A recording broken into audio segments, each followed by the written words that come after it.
Bem-vindo à nossa aula de continuação sobre o assunto de carboidratos. Hoje, continuaremos a conhecer os macronutrientes e a construção de hábitos nutricionais saudáveis. Continuaremos com os carboidratos e vamos falar também sobre índice glicêmico. Como já vimos na aula anterior, para melhorar a nossa nutrição e controlar o nosso peso, precisamos escolher os bons carboidratos, evitar os carboidratos prejudiciais e controlar a quantidade de carboidratos que consumimos. Na aula anterior, também aprendemos a divisão dos carboidratos, com ou sem valor nutricional. Aprendemos quais são os carboidratos simples, os sem valor nutricional, que precisamos evitar, e quais são os carboidratos que têm valor nutricional e que precisamos consumir. Hoje, nós vamos aprender sobre os carboidratos que se transformam em açúcar rápido ou lentamente. Nós vamos entender o quanto isto é crítico para o nosso controle de peso e a nossa saúde. Precisamos dar preferência para os carboidratos com valor nutricional que se transformam lentamente em açúcar. Vamos entender o que acontece com os carboidratos depois que os ingerimos. Todos os carboidratos se transformam em açúcar no nosso corpo. O açúcar é distribuído para todos os órgãos e todas as células do corpo através do sangue, para nos fornecer energia. A entrada do açúcar para as células é feita com a ajuda do hormônio chamado insulina. O nosso corpo fabrica e regula as quantidades necessárias de insulina através do pâncreas. A função da insulina é conduzir o açúcar às células para fornecer a energia que precisamos. Preste atenção, o açúcar que não é utilizado para energia é transformado em gordura e é armazenado nas células de gordura pela insulina. Apesar da insulina ser um hormônio indispensável para a nossa existência, o excesso dela é prejudicial. Por isso, com uma nutrição rica em carboidratos, a taxa de açúcar no sangue sobe. O pâncreas produz quantidades crescentes de insulina para controlar o nível de açúcar. O corpo se torna menos sensível à insulina e exige quantidades cada vez maiores dela. O excesso de insulina causa inflamação nas artérias, o que causa ataques de coração, tendências para desenvolver coágulos de sangue, pressão alta, triglicérides no sangue, baixo nível do colesterol bom, alto nível do colesterol ruim. Ganho de peso na parte do centro do corpo, na barriga, no abdômen, também chamado de gordura central, ou seja, o corpo formato maçã. Consumo em excesso de carboidratos causa a existência de grandes quantidades de insulina no nosso corpo. Fabricar grandes quantidades de insulina acaba cansando o pâncreas, pois ele não consegue manter o alto ritmo de produção deste hormônio.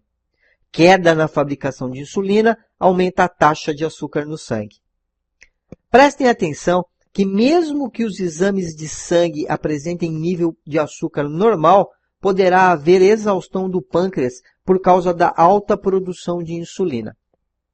Nesse momento, o nível de insulina no sangue abaixa, mas o nível de açúcar começa a subir. No começo, aparece só uma moderada elevação na taxa de açúcar, que se chama pré-diabetes.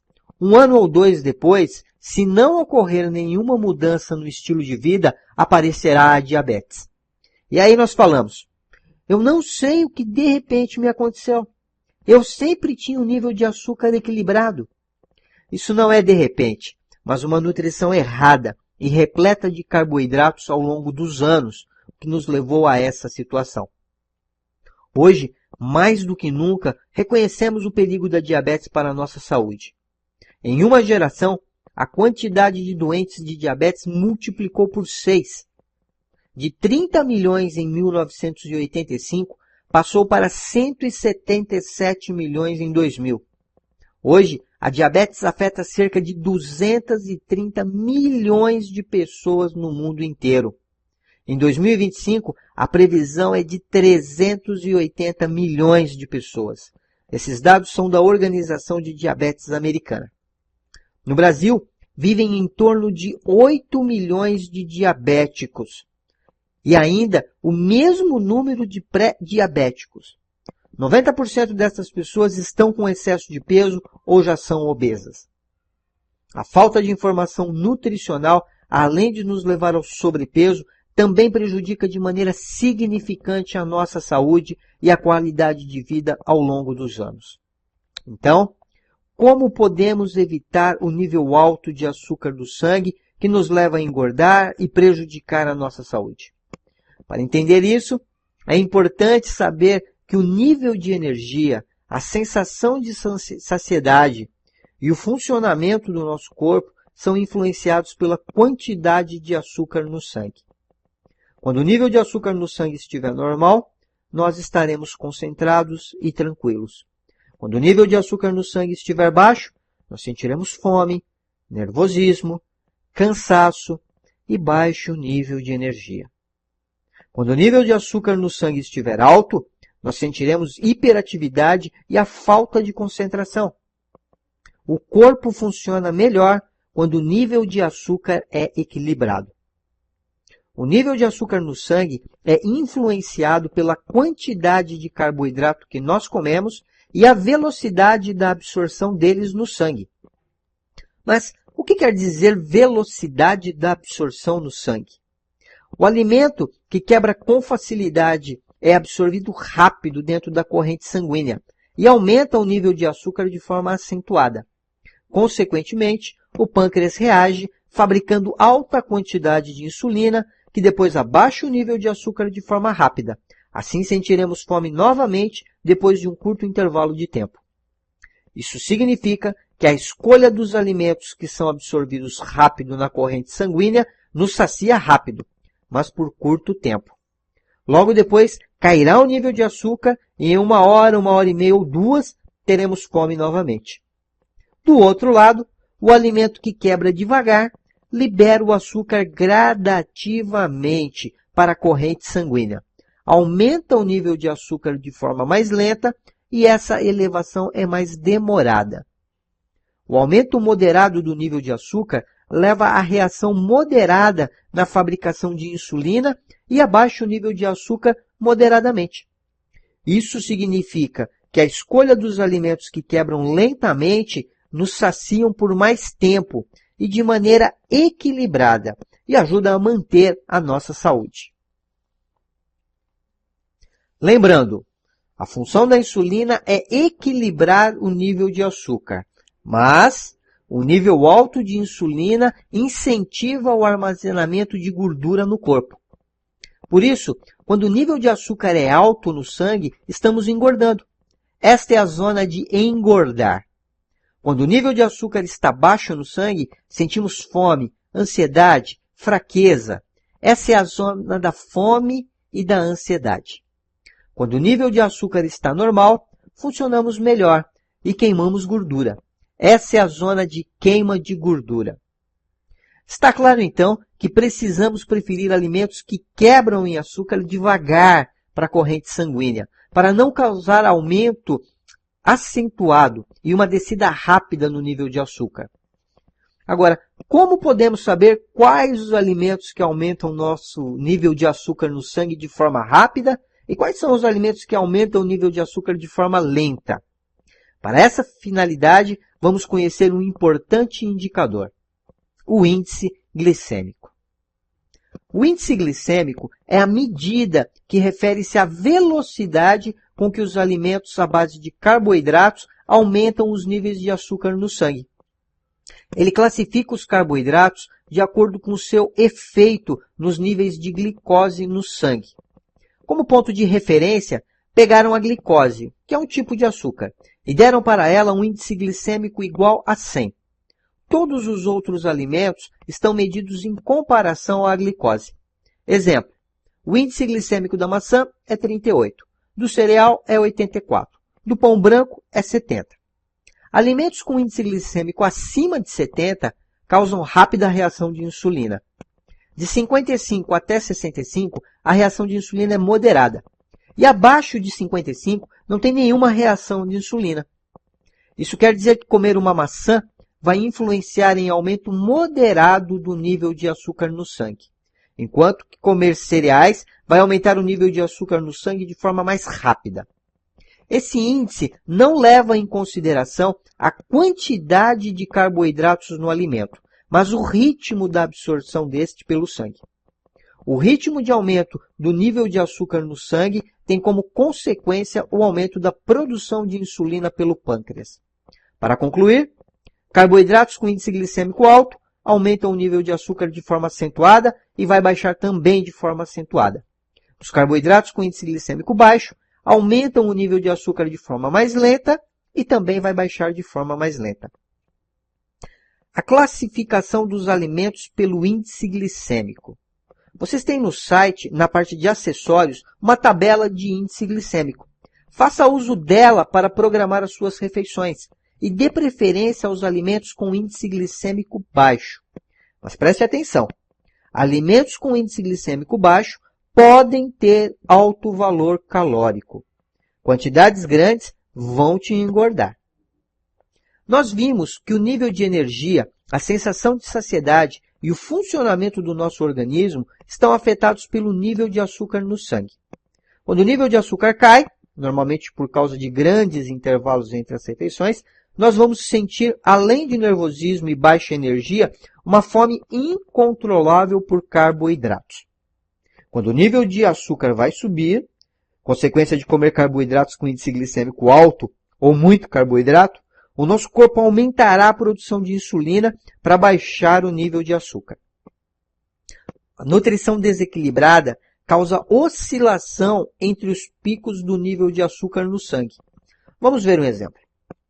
Se de manhã comemos carboidratos, que quebram rápido para açúcar, ou uma quantidade grande de carboidrato, nós vamos aumentar de vez o nível de açúcar no sangue. E o corpo reagirá, aumentando a produção de insulina para baixar o nível de açúcar. O alto nível de insulina no sangue causa queda no nível de açúcar, o que nos leva a sentir fome e a procurar por alimentos à base de carboidratos. Novamente, por causa de comer os carboidratos com índice glicêmico alto, o nível de açúcar no sangue subirá e o corpo aumentará a produção de insulina. E isso virará um ciclo. Nós vamos ficar correndo o dia todo atrás de carboidratos que quebram rápido para açúcar, tipo massas, pães, doces, etc. A mesma situação acontece quando o nível de açúcar abaixa. Por exemplo, a consequência de um grande intervalo entre as refeições ou não tomar o café da manhã, que é a refeição mais importante para o bom funcionamento do nosso organismo ao longo do dia. O nível baixo de açúcar vai causar fome, normalmente por carboidratos.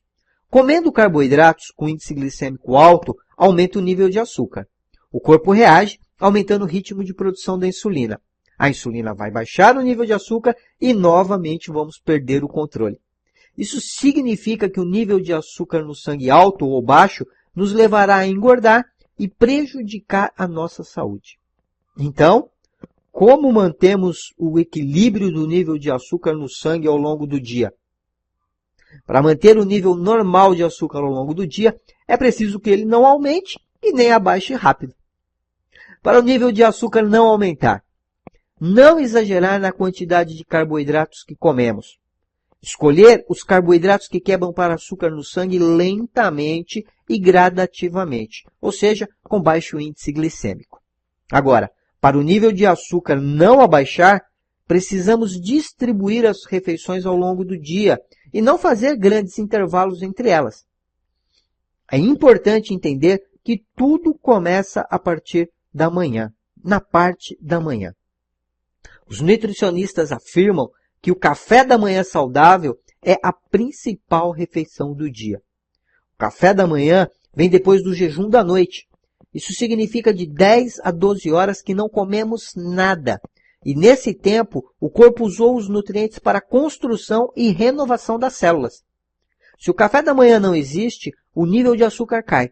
E nós sentiremos fome. E a continuação, vocês já sabem como é. Café da manhã errado termina em jantar exagerado. Hoje, a maioria das pessoas está de acordo que o café da manhã é a refeição mais importante do dia.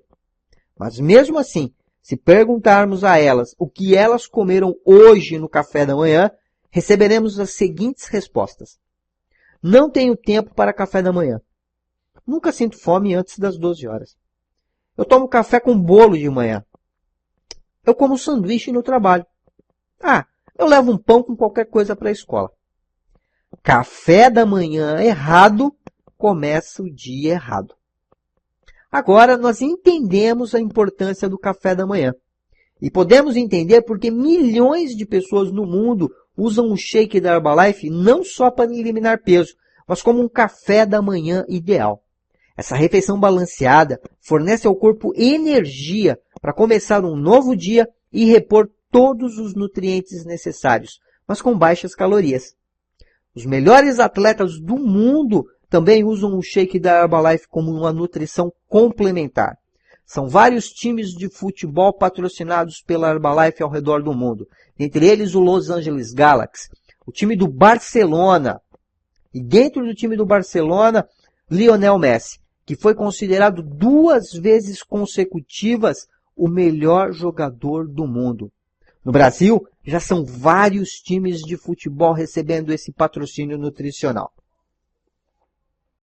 Agora, vamos resumir a aula e definir alguns pontos para mudar. Primeiro, escolher alimentos com baixo índice glicêmico, que quebram devagar para açúcar e saciam por longo período. O café da manhã é a refeição mais importante. Consuma de preferência proteínas ou carboidratos com índice glicêmico baixo. Recomendação para um café da manhã ideal? Shake Herbalife. Evitar fome, fazendo pequenas refeições ao longo do dia, sem grandes intervalos entre elas. Essa aula é muito importante e recomendamos que você a escute várias vezes. Escute você, mostre para sua família. Você pode ajudá-los também a ter mais saúde com esse conceito do índice glicêmico. Eu desejo a vocês sucesso na construção dos novos hábitos, sucesso na construção de um estilo de vida saudável e peso ideal. Até a próxima aula.